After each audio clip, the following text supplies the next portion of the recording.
Hey everyone, welcome to the channel. If you've never been here before, my name is Trent and I appreciate you coming to watch this video. If you have been here before, I appreciate you coming back. Today we're going to talk about 10... It's 12. It's 12 broadheads. Apparently I'm incapable of counting. broadheads that I either recommend or do not recommend for the upcoming 2022 archery season. These broadheads are picked from a combination of my personal testing, talking to other people who do a lot of testing, and my own personal experience with the broadheads, and a multitude of other things and factors that I'll discuss in this video. Let's jump right into it. So we're going to talk about the Radical Archery Designs Madman first. This is a 1 3/16 inch cut 100 grain broadhead. Now the one thing I really particularly like about the Madman is you get 5 in a pack for $40. So as far as a budget entry, it's really tough to beat these. You're still going to spend that $40 price tag, but you're getting 2 extra broadheads for that price tag.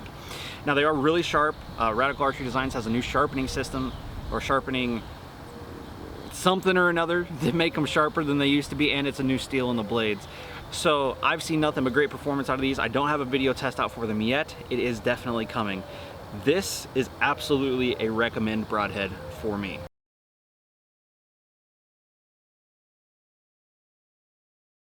This is the Wasp Sharpshooter. This happens to be the exact one I used in testing.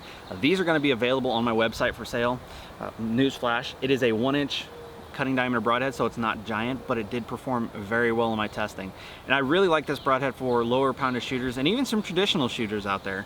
It does have bleeders, so that could affect your penetration a little bit, but it's still going to perform, I think, extremely well for trad guys.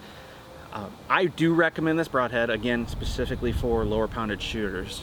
So don't be afraid to check it out if you fit that criteria. Also, if you're just looking for a smaller cut broadhead that's going to fly well in maybe windy situations or just in general, it's another great option.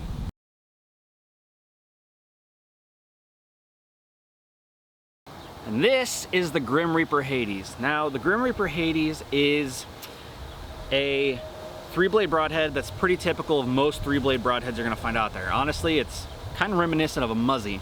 One thing I'm not particularly fond of is the ferrule is larger than a lot of smaller diameter arrows, and even on this particular arrow, which flares out to a standard diameter, it's still a lot bigger. Now, I don't like it because it's ugly. What I do like about it is that flare is actually going to create a larger wound channel and aid in penetration for the rest of your shaft. So that is something to consider.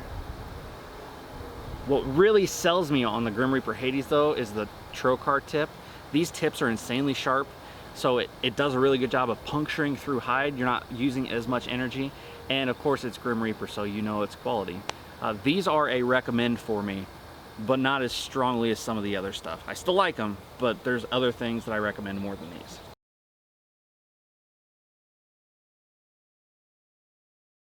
And this is the Slick Trick Assailant Hybrid Broadhead.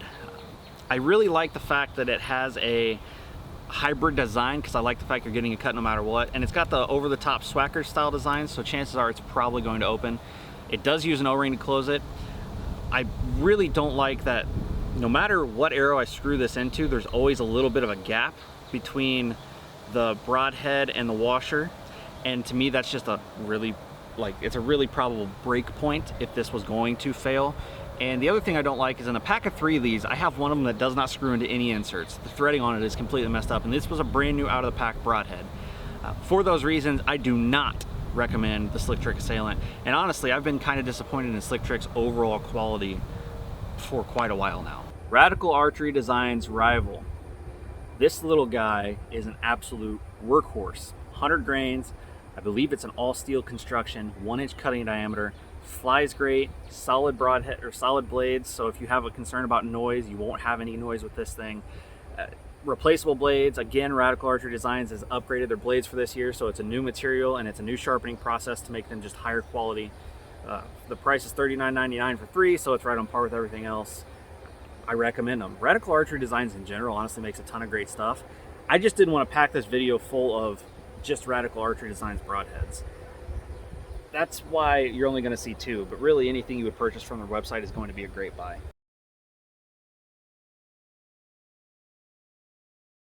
A lot of people probably know about this broadhead, and if you don't, you're missing out. This is the Ramcat.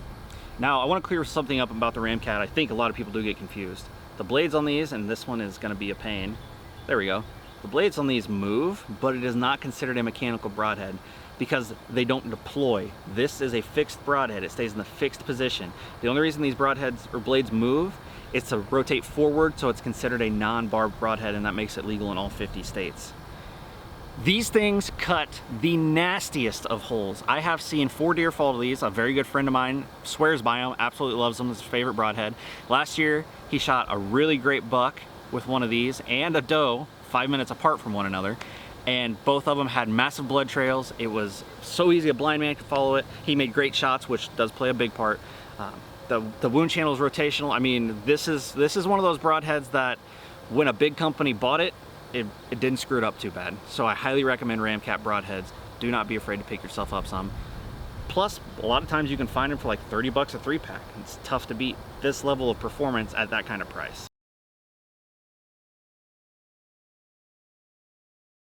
So now we're going to talk about the Simmons Mako. I do have a test for this one out, so if you want to watch that, I urge you to find it after this video so you can see what else you want to watch and make yourself a list. Anyways, this is an inch and I want to say 16th cut, maybe inch and an eighth, I can't quite remember, but it shows up as a larger cut than it is because of the concave blade design. And I thought that was all marketing hype, honestly, from Simmons for a really long time, until I had my first experience with a Simmons broadhead.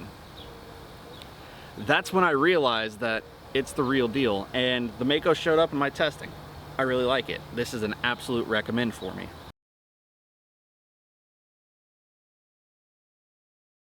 You may have noticed a reoccurring theme of a lot of fixed blades in this broadhead video thus far, and that's because I predominantly shoot and test fixed blades. Another thing is mechanicals just inherently by design are not going to be as solid as a fixed blade, so they don't get as much love. But this particular mechanical, it's the Rage 3-blade SC. It's a 1.6 inch cutting diameter, and it performed awesome in my test. It also made a really badass spiral wound channel. Again, put this on your list to look up after this video to watch the test. That wound channel is what really blew my mind and impressed me, and is what's going to drive me to put these in my quiver this year, and also why I highly recommend them. I would absolutely love, hint Rage, to see this in a no collar configuration. I do not like Rage collars, but I love the no collar broadheads. So, Rage, if you would, can you make this an NC version? Because it would probably be one of my top 5 favorite broadheads ever if you did that. Definitely recommend these.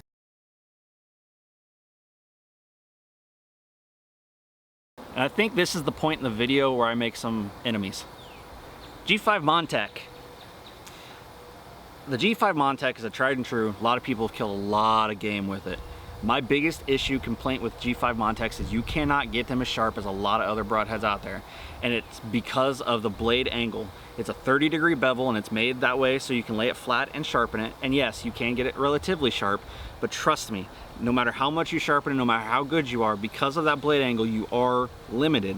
I've tested these and many other things on my sharpness meters. I've tested them after sharpening, before sharpening. No matter what you do, I can always get a broadhead way sharper than what I can get one of these. Will it kill? Absolutely. Tons of people have killed animals with G5 Montecs. Tons of people. I just personally don't like them because I want something sharper. I want something I can do more with. And I'm not just picking on the Montec here, because it's any 3 blades that are designed this way I have the same feeling about. They may be solid, they may be great, but they all have that same weakness. Now, Innovative Outdoorsman has created a sharpener to help fix this problem by making it a hollow grind, and that does make it sharper. To me, they would be acceptable because my biggest complaint is, again, the sharpness. So right now, do not recommend. With that Outdoorsman sharpener, maybe. This is an Afflictor K2 EXT. Now, Afflictor is a company that, from my understanding, a lot of people don't know about, and it's kind of a shame because they really should probably get more credit than they do. This broadhead is an 1.25 inch cut, so it's a nice big wide cut with, I want to say 1/2 inch bleeders, but don't quote me on that, I can't quite remember. But it does cut a nice big 1.25 inch hole, and it penetrates extremely well. I did test these, I was thoroughly impressed, I recommend them.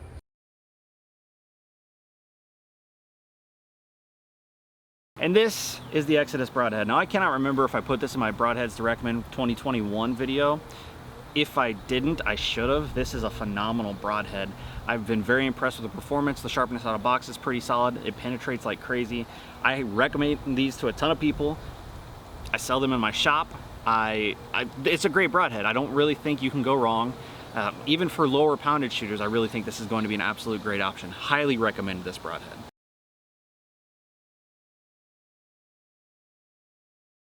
And last, but certainly not least, the Afflictor K2 Fixed. Now the cutting diameter doesn't wow on this. I think it's 1 1/8 inch, but it has some giant bleeder blades. And that shouldered bleeder would hinder a little bit in penetration, but cuts a really nice hole. These are in my quiver this year for sure. Again, Afflictor impressed. I really think they need more credit. What's really cool to me about this, and it probably means nothing to you, but Afflictor saw that I made a video on these previously, realized it was an old design, got a hold of me and said, hey, that's an old design. Let me send you some new designs and tell me what you think. I think they did an awesome job. Again, this will ride my quiver this year.